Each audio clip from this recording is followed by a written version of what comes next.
है वर्ण विचार। अब ये वर्ण होता क्या है, तो देखो शाब्दिक अर्थ में बात करी जाए तो भाषा की सबसे छोटी इकाई जो होती है वो ध्वनि होती है, और इसी ध्वनि को ही क्या कहा जाता है, वर्ण कहा जाता है। मतलब कि भाषा की सबसे छोटी इकाई क्या होगी, आपकी वर्ण होगा। ओके, तो अगर आपसे पूछा जाए, और जो कि पूछा भी जा चुका है, कि भाषा की सबसे छोटी इकाई किसे कहा जाता है, तो वर्ण को ही कहा जाता है।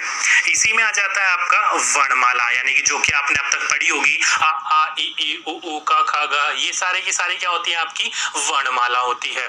जिसको सरल शाब्दिक रूप में आज तक हमने जो पढ़ा है वो क्या पढ़ा है, कि वर्णों के व्यवस्थित समूह को या फिर वर्णों के क्रमबद्ध समूह को, दोनों में से कुछ भी आप तक पढ़ सकते हो। आप कहां पर आपने जो बचपन से आप तक हमें पढ़ाया गया है वो यही पढ़ाया गया है कि वर्णों के व्यवस्थित समूह को ही क्या कहा जाता है, वर्णमाला कहा जाता है।